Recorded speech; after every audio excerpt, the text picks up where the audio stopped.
can't see me, you Stevie. Wondering how I reach more evolutions than Evie and make it look easy. What is up, Earth's mightiest subscribers? It's Ernie, the Blerd without fear. Welcome back to the channel. We are going to be talking about Superman number 21.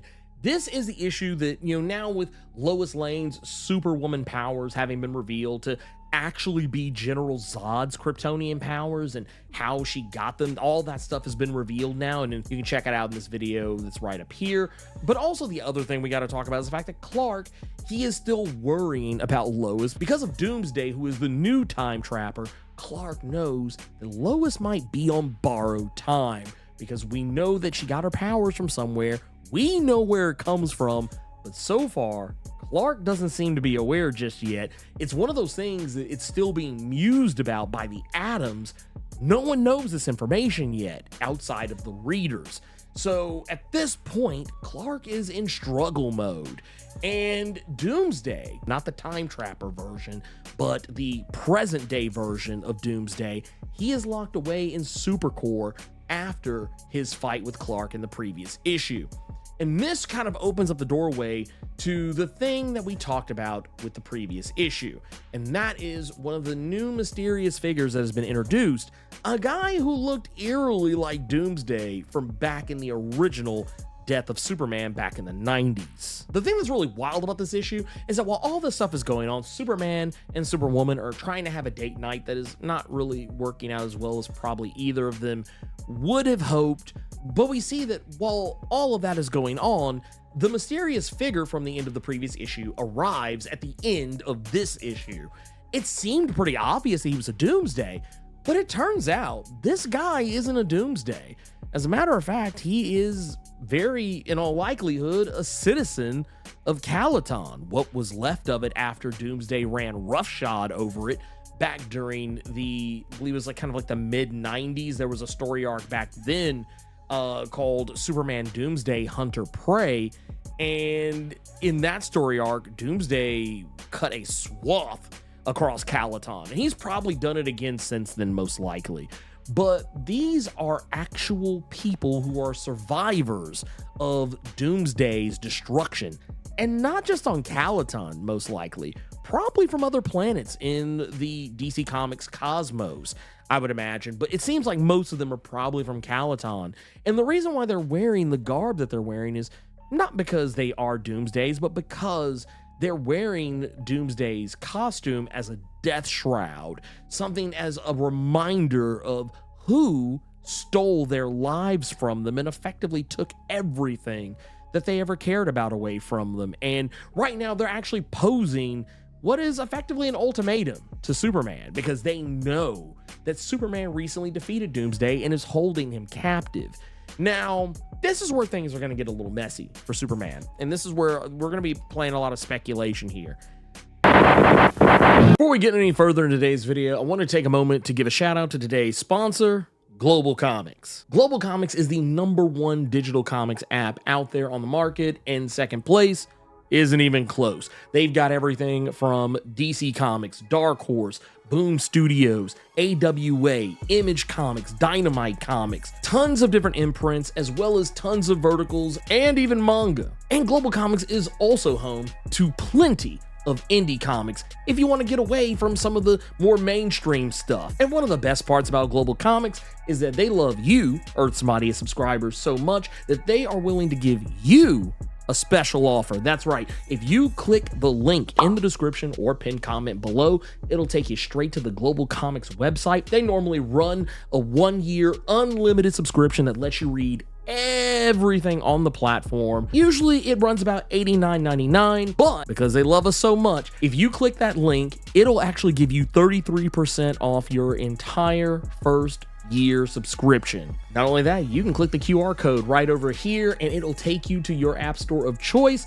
And once you get the app installed on your phone, you can then use my promo code GCX Blerd without fear to get the exact same deal. So don't walk, run to the Global Comics app and start your new year off right, being able to read the entire Global Comics library for 1 year unlimited. With that said, let's get back to the video.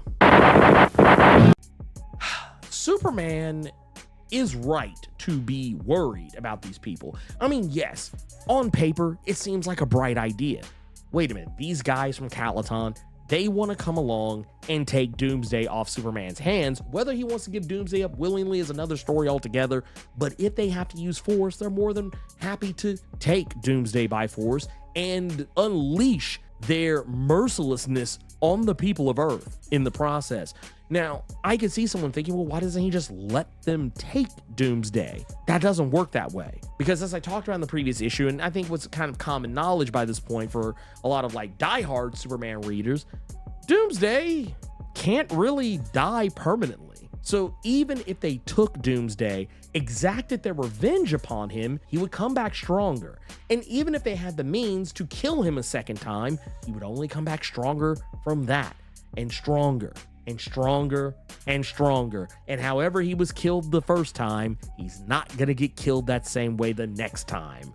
So it becomes that situation where eventually at some point, even if they do have the means to put Doomsday down several times, eventually at some point, he's gonna get away from them and he's gonna come gunning straight back to Earth. Because as we see in some of the asides that happen throughout the course of this issue, we get to see what Doomsday dreams about. And all he dreams about is killing Superman over and over again. That's all he wants.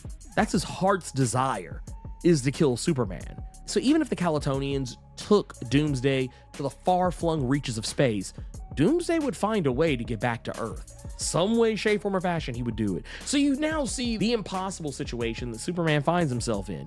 He can't just hand over Doomsday, because even if he does, he's just going to come back. And if he breaks free of the Calatonians' custody, he's going to destroy that civilization yet again, and probably have no Calatonians left to speak of. So that's another thing that weighs on Superman's conscience. But also at the same time, he's potentially leaving Earth at the mercy of an alien race bent on doing whatever it takes to capture Doomsday. And all of this would be because he protected the man who once killed him. It's an impossible situation for Superman. Now, I do think that something that happens in this issue could potentially pay dividends down the road. There's a moment where Clark and Lois are trying to have a date night, and they kind of fly around all over the place. After they do all that, Lois proves that she has an ability that I think Clark has. It's not to say that it's some special ability that she has because of her new powers, but it's just something that she has, a way of thinking she has that Clark doesn't necessarily have. Clark has the capacity to talk people down, but in situations where there's a lot of fighting going on, he's probably going to throw some hands in order to try and help de-escalate that on some level. Lois is actually able to talk down two warring factions that are led by Queen Amethyst and Queen Onyx. She's able to talk them down, not a single punch thrown, and is able to work out a trade agreement with them. I wonder if Lois is going to try and pull that same move on the Calatonians on some level. I don't think it'll work, but you never know. Trying to talk them down from wanting to take a genocidal monster off of Superman's hands, I don't think it's going to be that simple. But whatever the case is, it's going to be bad news. Especially with everything going on, the last thing that Clark needs is he's already got to worry about Lois, whether or not she's gonna up and lose her powers suddenly at the worst possible time. But he's also have to take into consideration that Zod is on his way and that Doomsday could wake up at any moment. And he's already told Lois about what Time Trapper Doomsday told him.